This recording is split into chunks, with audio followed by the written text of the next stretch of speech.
Welcome to Grow Getters with host Davis Michaelsen, who's looking for and discovering agriculture's most inventive side hustles. Hey there, everybody. My name is Davis. Thanks for tuning in to another episode of Grow Getters right here on YouTube. We've got an exciting show, and I feel like I know myself personally, I fully intend to learn something. We'll have an extra measure of fun, too, just to sort of offset that balance.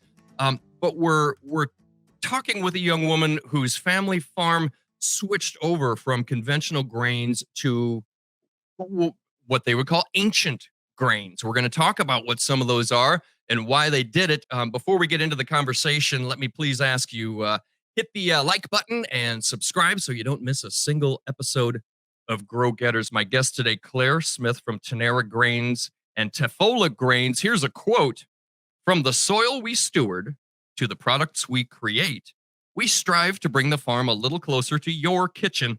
We hope our continued practice of regenerative agriculture and our commitment to product transparency creates a healthier planet for future generations." With that, let me bring in Claire Smith. Claire, welcome to Grow Getters. Thank you for being here today. Thanks for having me. I'm super excited, Davis. This is going to be fun. I am too. I'm really excited because I'm going to be honest with you. I had some of your Teffola, and in my fridge, I had a cup of coconut yogurt.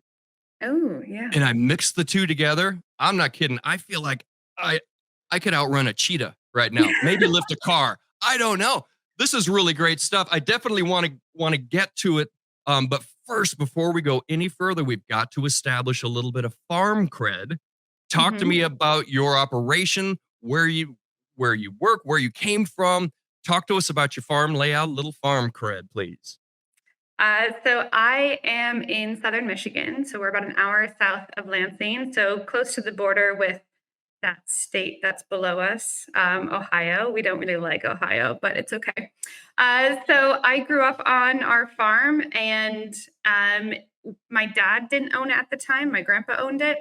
And it was, I think, 2,100 acres at the time, probably cultivating around 900 to 1,000 acres.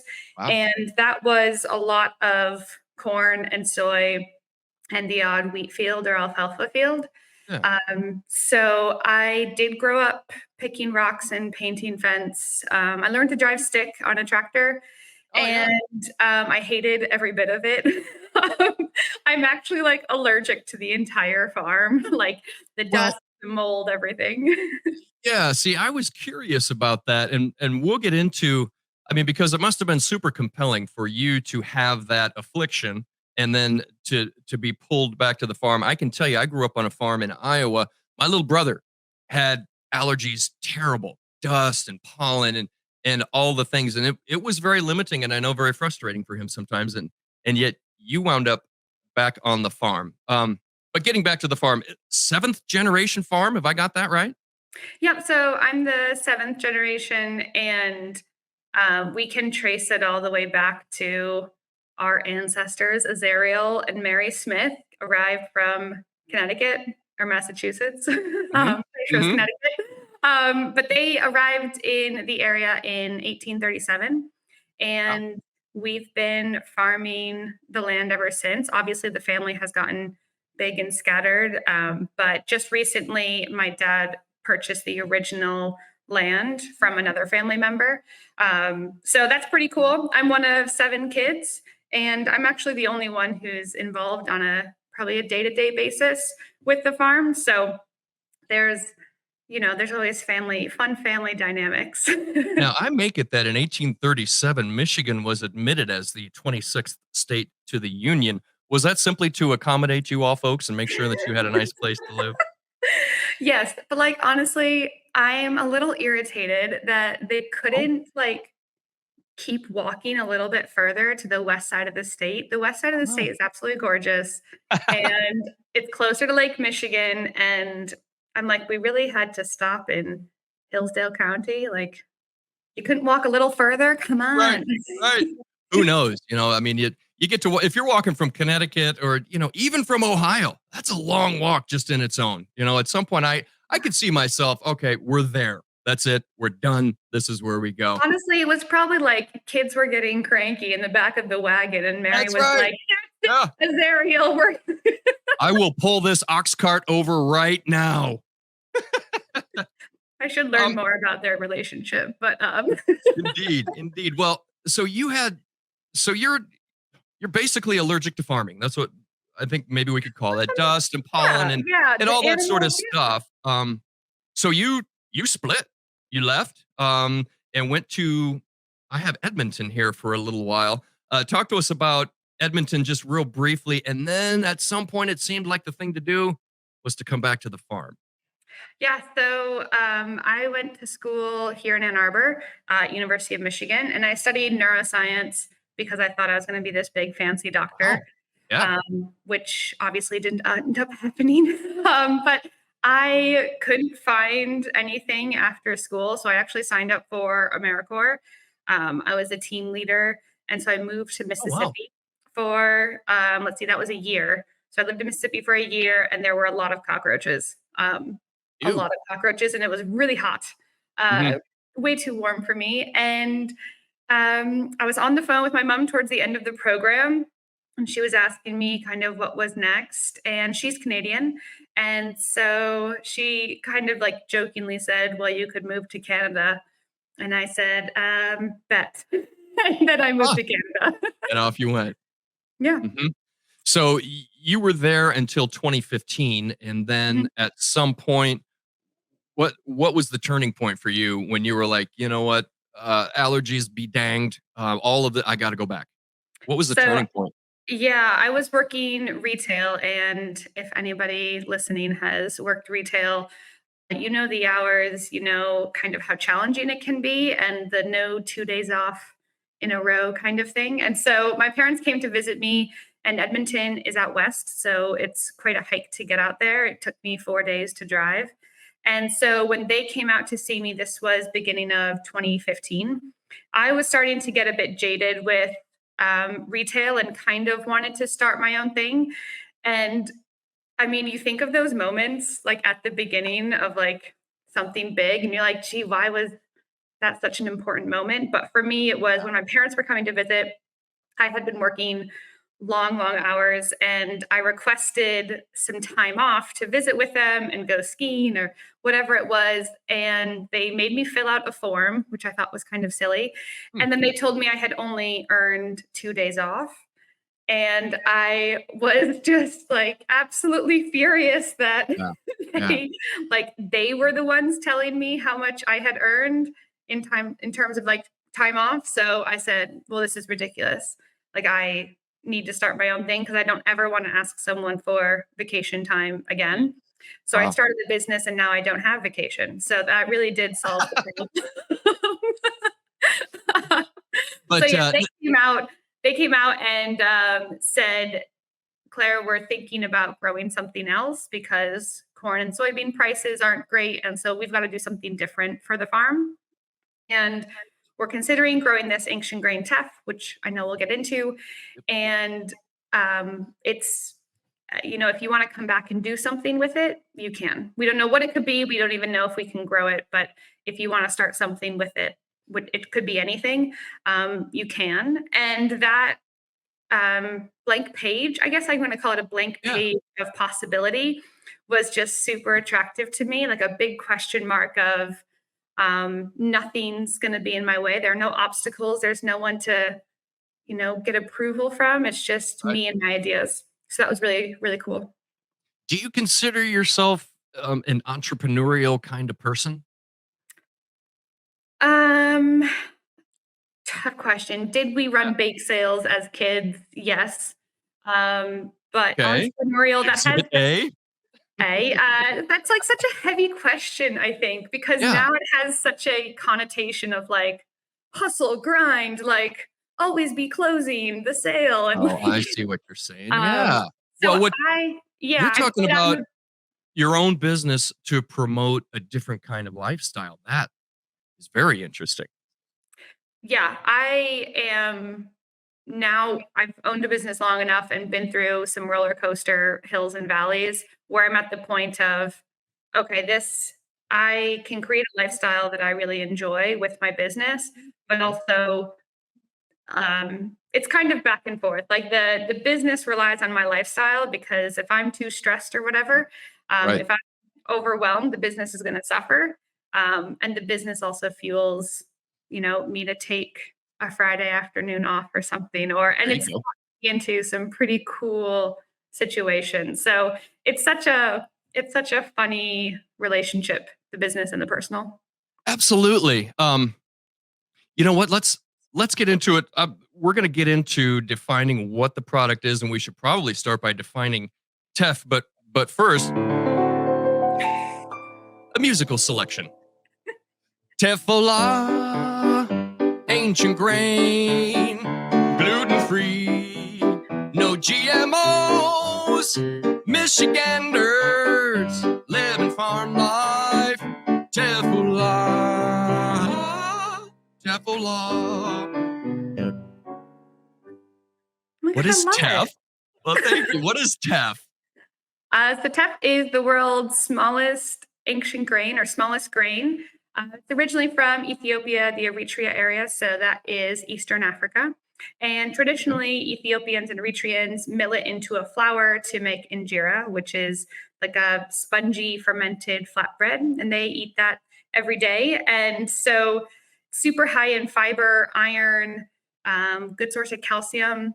My favorite fun fact about teff is that Ethiopian women who, they're eating it every day, they don't struggle with anemia during pregnancy like a lot of other Huh. women do, because they're getting enough iron from the teff. So pretty fun fact. I like that one. But Yeah. the teff itself is, yeah, gluten free, and it has naturally occurring yeast on it. So that's what allows for that fermentation. And there's a great story there in product development that we get into with alcohol. But anyway, so it's a Oh, delicious yeah. grain, super nutty, very Right. good. Right. Why? So your folks were going to switch to that instead of doing, what we would call more traditional row crop stuff, corn, beans, and wheat type of deal. Did they have an idea of what they wanted to do with these grains when they switched to it? What did they think they were going to do? Well, like any good business owner, you have no idea what you're doing when you start it. True. So we had no idea. We didn't even know if it could grow. So what had happened was a friend of ours, he was working in agriculture in Eastern Africa, and he was the one who suggested that we try growing it because there's quite a big or a fairly sizable expat community of Ethiopians here in the States. And so he actually brought over teff seed from Ethiopia in his suitcase one time, and it's totally legal. It was declared or Wow. not, I guess. I don't know. Yeah. Yeah. Our teff is from Ethiopia. And yeah, we just tried it one year, did as much research as we possibly could. But there's only so much research you can do before you just have to get seeds in the ground and see what happens. So that's what we did. So our first year, we planted 33 acres. And it was a fantastic, fantastic year. The teff came up beautifully. And it was super, super exciting. And my dad was really excited to harvest. Like, how do you harvest the world's tiniest grain? Yeah. Um, and then it rained during harvest, and teff hates water. Oh So no. it has basically been a roller coaster since then. So the first year was one of our better years, definitely beginner's luck there. Yeah. But we've learned a couple of tricks of the trade now. And honestly, because um, of the way that my business has shifted, we aren't just focusing on teff as a farm. We're Mhm. kind of pivoting into this alternative grain space, but specifically gluten-free grains. And then we also clean and process grains. And so that's we can definitely talk more about, how you guide and maneuver a farm Yeah. business in these Absolutely. times. But we started with teff and then moved to buckwheat. And that's been super fun. We've tried out millet and yeah, just kind of seen where we are in this food grade grains world. Yeah. Well, the result at this point is Teffola.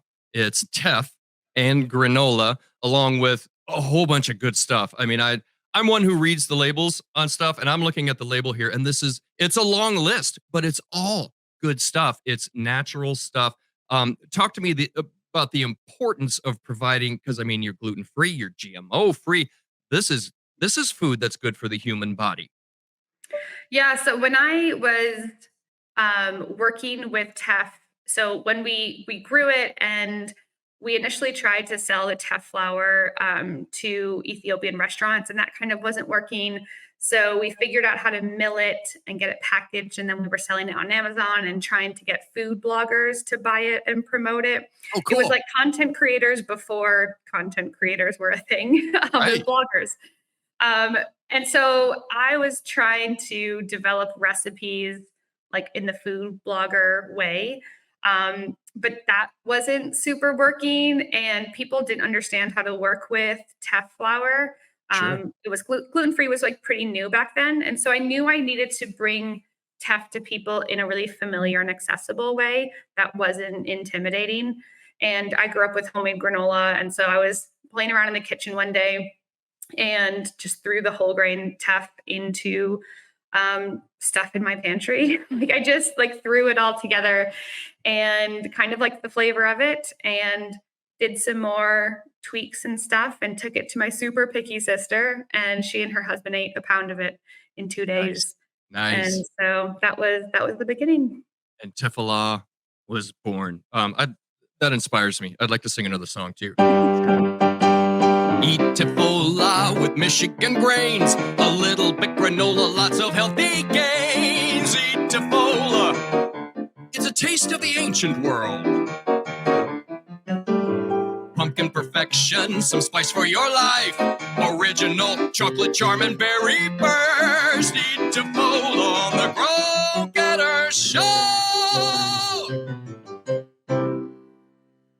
Original chocolate charm, berry burst, and now pumpkin perfection. I am such a nut for fall.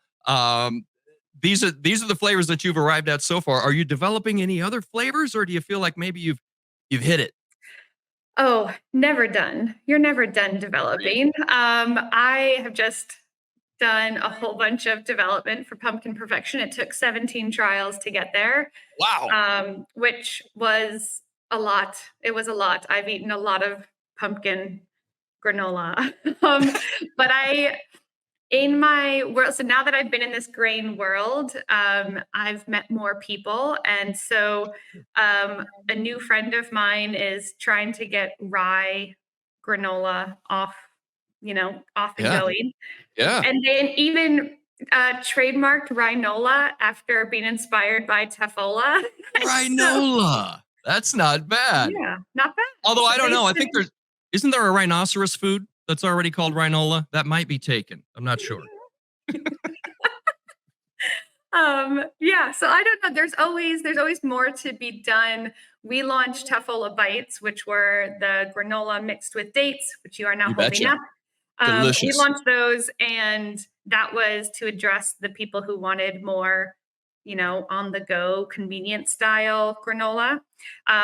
I don't think I'm done coming up with products. You're never done, and I come up with or like I'll come across a recipe and be like, how can we get more grains into that? Or how can we make that actually healthier? How Right. can we make that more flavorful and less processed? Mhm. So you're just always kind of like keeping things simmering on the back burner. For sure. But you've taken it sort of one step further. You're milling this stuff right on the farm there, aren't you? Yeah, so well, we're not technically milling, so we're dehulling and cleaning. So cleaning Okay. looks like separating out the grain from weed seeds and tiny stones.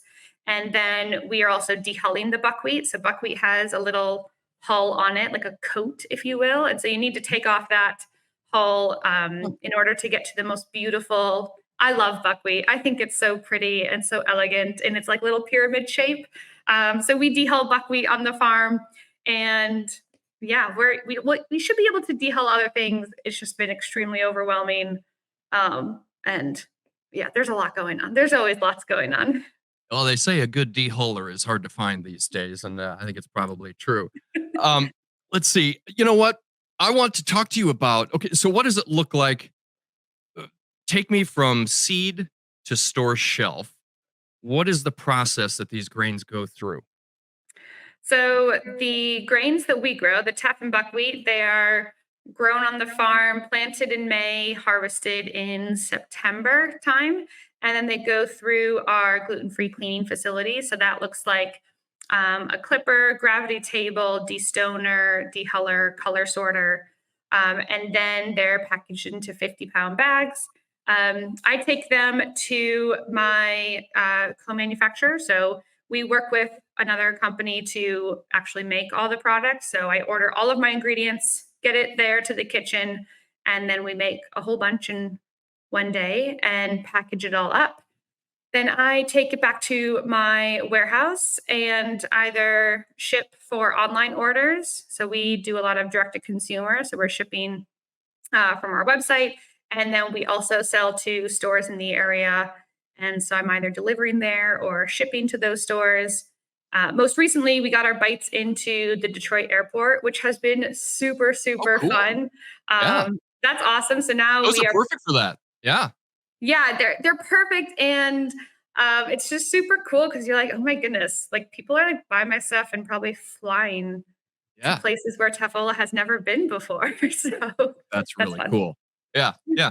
I'm going to sing you one more song, but first, because I don't want to keep you too long here, I want you to think about, as I sing here, what advice would you have? You know, think of that girl from Ohio who's now living in Canada and doesn't want to go back to the farm. That girl from Mississippi, you know, whoever that person is. Oh, there's got to be something that I can do with my life. Can you just don't answer me now? Think it through while I sing you this lovely song.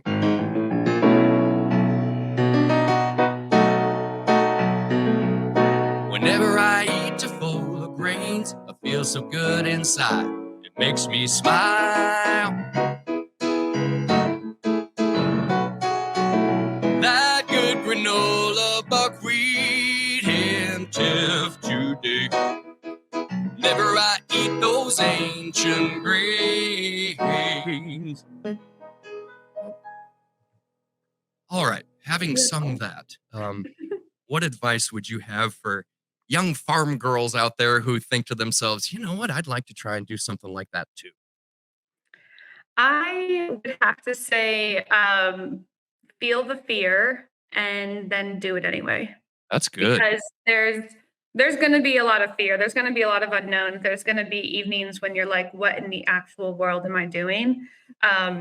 And then you just keep doing it, or you make a decision and you take the step, and things will unfold. Either it'll be the wrong choice and you'll adjust and figure and, make a different decision or take a different path.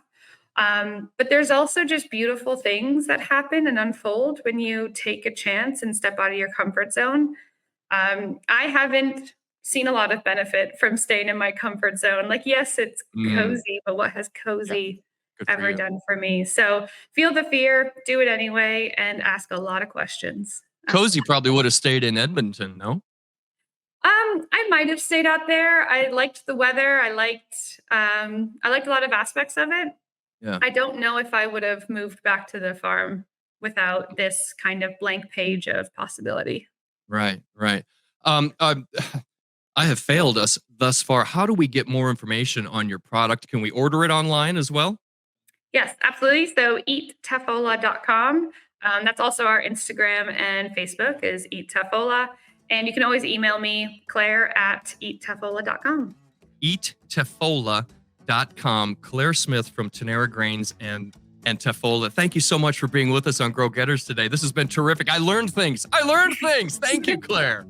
Thanks, Davis. This was fun. Well, production support was provided by Jack Heffron and Zach Singula. Find Grow Getters on Farm Journal's YouTube channel and listen to it wherever you find your favorite podcasts. So for Farm Journal Studios, I'm your pal, Davis Michaelsen from Grow Getters, saying thanks for watching. And hey, everybody, let's get out there and grow get 'em. Grow Getters is a production of Farm Journal Studios, where no one grows alone.